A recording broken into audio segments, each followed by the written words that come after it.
नमस्कार दोस्तों, स्वागत है आप सभी का मेरे YouTube चैनल किस्सों का कारवां में। जी हाँ दोस्तों, जोधपुर इतिहास की एक और कड़ी लेकर आपके सामने प्रस्तुत हुआ हूँ। पिछली कड़ी में अपन ने अध्ययन किया कि कैसे चक्रेश्वरी देवी की मूर्ति ला करके राव दुहड़ ने नागाना बाड़मेर में स्थापित की और वह आज जोधपुर राज्य की और समस्त राठौड़ों की कुलदेवी है, जिसे नागणेची माता के नाम से इनका मंदिर प्रसिद्ध है। बताया जाता है कि जिस राव दुहड़ ने उस मूर्ति को लाकर के नागाना में स्थापित किया, उसके बाद उनके पुत्र 12 पुत्रों का वर्णन मिलता है जोधपुर राज्य की ख्यात में। और उन 12 पुत्रों के अंदर रायपाल सबसे बड़ा पुत्र था, जिसके कारण रायपाल को दोस्तों राजा बनाया गया। और जोधपुर राज्य की ख्यात के अंदर लिखा हुआ है कि अकाल के समय बहुत से मनुष्यों की अन्न इत्यादि से रक्षा करने के कारण रायपाल को महिरेलन अथवा इंद्र के नाम से प्रसिद्ध हुआ। उसने परमारों का ठिकाना बाड़मेर 560 गांवों के साथ जीता और यादववंशी राजपूत मांगा को सर्वस्व देकर अपना भिक्षुकचारण बनाया। इसी मांगा का बेटा चंद हुआ, जिसके वंशज रोहड़िया बारट कहलाए।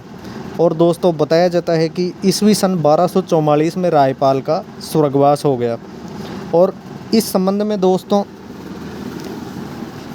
इतिहास के पितामह जेम्स कर्नल टोड का कथन है कि राव दुहड़ के उत्तराधिकारी रायपाल ने मंडोर के पड़ियार स्वामी को मारकर अपने पिता की मृत्यु का बदला ले लिया। कुछ समय तक उक्त प्रदेश पर उसका अधिकार भी रहा। लेकिन इन्हीं तथ्यों के अनुरूप अगर देखा जाए तो दोस्तों बताया जाता है कि रायपाल के बाद उनकी जो रानी थी देवड़ी रानी कल्याण दे के गर्भ से उनके 3 पुत्रों का जन्म हुआ।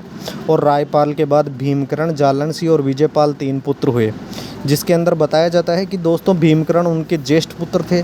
लेकिन भीमकरण ज्येष्ठ होने के बाद भी जीवन काल में भीमकरण मारे गए, जिसके कारण दूसरा पुत्र जालनसी रायपाल के उत्तराधिकारी बने।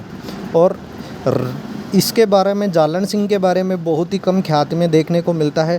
टोड ने केवल उसका नाम लिखा है और नैणसी ने रानी और पुत्रों के नाम दिए हैं।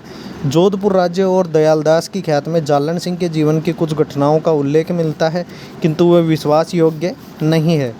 और बताया जाता है कि चांदानी गांव के एक प्रसिद्धि प्राप्त अमरवृक्ष के फल को सोडो ने बिना आज्ञा के तोड़ लिया था, जिसके अपराध में जालन सिंह ने फौज लेकर के उनके डेरे इत्यादि लूट लिए और उनके स्वामी गंगा से दंड वसूल किया और अन्य गांवों से भी दंड लिया। लगभग 10-11 गांव थे।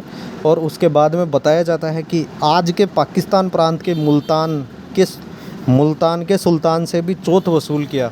तो जालन सिंह अपने आप में एक अच्छे उत्तराधिकारी थे रायपाल के, जिसके कारण उन्होंने मुल्तान, जो कि आज पाकिस्तान के अंदर आता है, वहाँ के स्वामी से भी चौथ वसूल लिया था। चौथ एक प्रकार का कर होता है दोस्तों।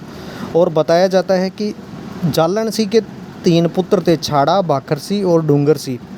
राव छाड़ा जो कि उनका उत्तराधिकारी बना। मोनोत नैणसी में जो ख्यात मिलती है उसके अंदर खाली उनका नाम लिखा हुआ है। और बताया जाता है कि 1270 के आसपास दयालदास की ख्यात के अनुसार ईस्वी सन 1270 में उनका भी देहांत हो गया। जालन सिंह का देहांत हो गया और उसके बाद उनके पुत्र राव छाड़ा को राजा बनाया गया। और राव छाड़ा कोई ख़ास अपना कार्य क्षेत्र में कुछ कर नहीं सके। और राव छाड़ा का इतिहास अपन अगले किस्से में पढ़ेंगे। तब तक के लिए नमस्कार। अगर आपको मेरे इतिहास के किस्से पसंद आते हैं तो चैनल को लाइक, शेयर, सब्सक्राइब अवश्य कीजिए। धन्यवाद दोस्तों।